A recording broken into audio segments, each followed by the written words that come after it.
is no small task, but Ultron Sigma must be destroyed. What's up, YouTube? It's been a while since I've done a video. Today's topic is going to be Capcom. And does it deserve my money? More specifically, does Marvel vs. Capcom Infinite deserve my money? So, does it? Hell no. They don't deserve my money at all. But will it get my money? Probably. Because I like fighting games. I'm not gonna lie, they don't deserve it. Not one little bit. But fighting games is my first love, my first joy of gaming. So I'm gonna get it. I was gonna get the pre-order, get all the DLC and all that like off the bat, but I don't want to spend £100 on a game for the way because of how it looks. Really, I mean it's not the prettiest game. I mean, like that last trailer for the story, it looked a lot better. But I mean, you can always make cutscenes look good. But the core gameplay still, it don't look all that good to me. And while I'm not the biggest person on graphics or anything like that, I like when something looks nice, or at least has a very nice style to it. And when you've got other games that are out, fighting games that just look excellent, Injustice 2 looks amazing, Tekken 7 looks amazing. I mean, Infinite being on the Xbox One, the PS4, and I think there's a PC version, I'm not sure. But even so, with the current generation, the console that it's on, it's only being made for that. It's not like they're making it backwards compatible in any way, shape, or form. It's only being made for the current generation gaming consoles. And it looks like dirt.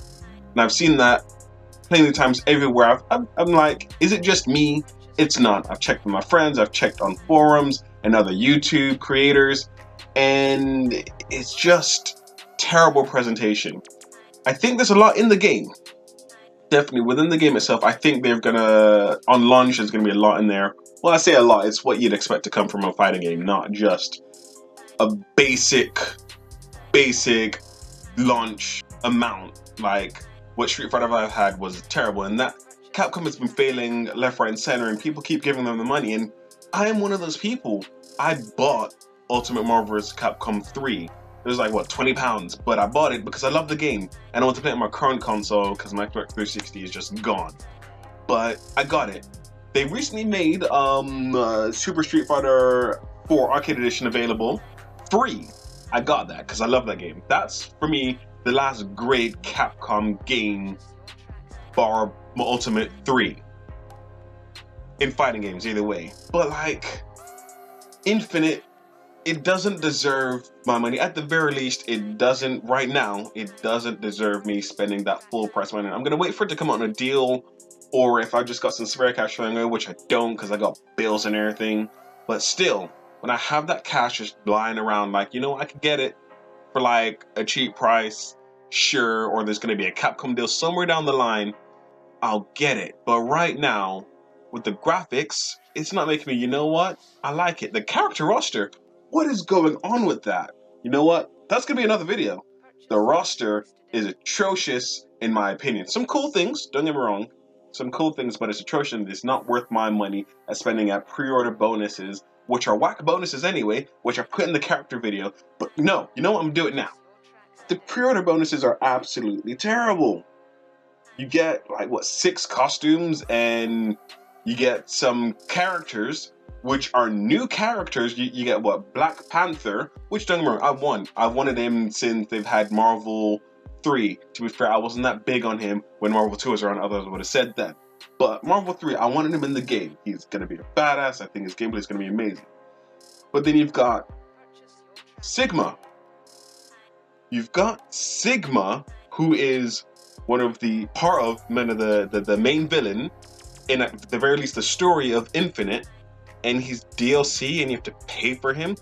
Back in the day, he'd be an unlockable character. Fair enough, you'd have Ultron Sigma, maybe even in the 360 days, but definitely on PS2, you'd unlock Ultron Sigma, and Sigma and Ultron would be basic characters that you'd probably unlock through special conditions, like how Akuma and Goki was in Street Fighter 4. You unlocked them, but now it's, well, you're not fighting them, but still, it's just this whole DLC, welcome to the new age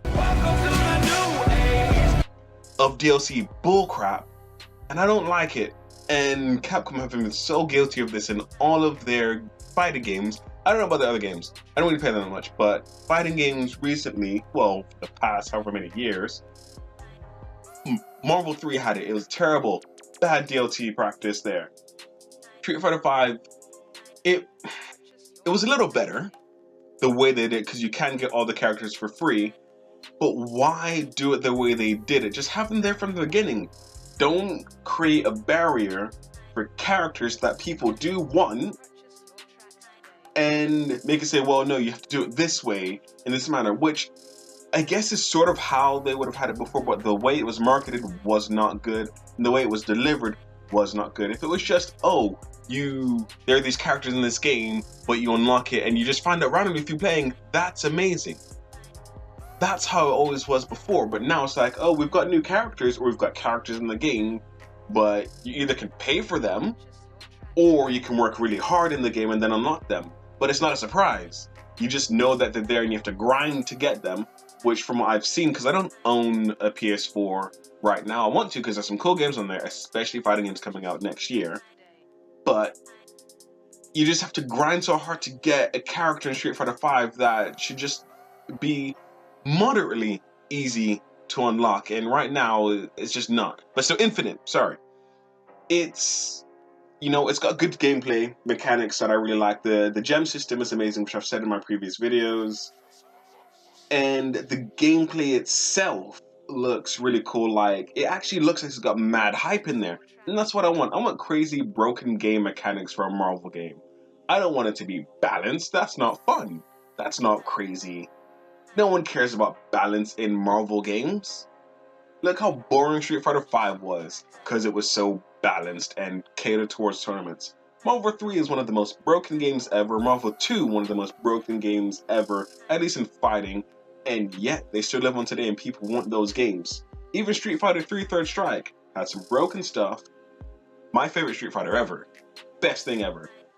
Parry system, give me that, I'm happy any day. Capcom vs SNK 2, amazing. Still, Infinite, nothing really makes me want to get it right now. Not at all. I wanted it for the video, for the YouTube content that I can create, give you guys some videos.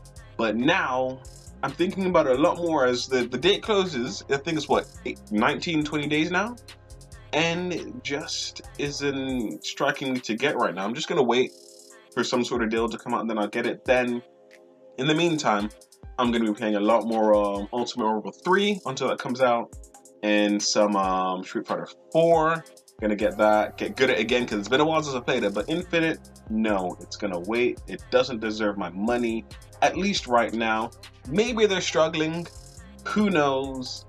But I don't care right now because of their practice and their poor gaming ethos right now. It is, or at least fighting games, for the games that everyone just loves. It's just not good, and it hurts my feelings because I grew up on Capcom fighting games. I loved Rival Schools, which I only ever played on those demos back in the day. You remember we had the CD demos? Yeah, I played Rival Schools on that over and over again.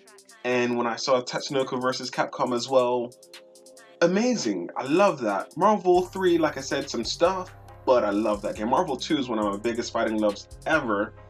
And since 4, really, it's just dropped. And I want them to make good games again, good fighting games that I can fall in love with. What I didn't know I wanted. I know I want to get Infinite at some point, but it's not making me race to the store or at least pre-order the download to get it. No, it's whack right now. Graphically whack. What you get with it when you pre-order it is whack. What are extra costumes and some characters that should be in the game already? They should be in the game already. They're the new characters. They're not returning characters. If they're returning and you're like, you know what? Let's get characters that people really liked in the game. Sure. I guess I could sort of accept that, but it's a game that's lacking characters already. New characters, but you have to pay for the new characters via either pre-order DLC or when it comes out in some other fighting pack or anything like that. And it's just terrible. And I hate that practice. And that's why for once, I'm actually going to relax on getting a new fighting game and just wait. Let it coast a little bit. Get those prices down because it's a fighting game. The prices are going to go down fast anyway. And the Capcom fighting game, people are going to mine everything and get it all straight away because of how it's done these days. But either way, that's my rant done on Capcom vs. Infinite and why it doesn't deserve my money right now. And you know what? In general, it doesn't, but I'm going to do it because I like fighting games and, you know, I'm a sucker for them. Still, on that note, my rant is done. Grinding Gears out. Peace. Endure the suffering of everyone. Welcome to the new age.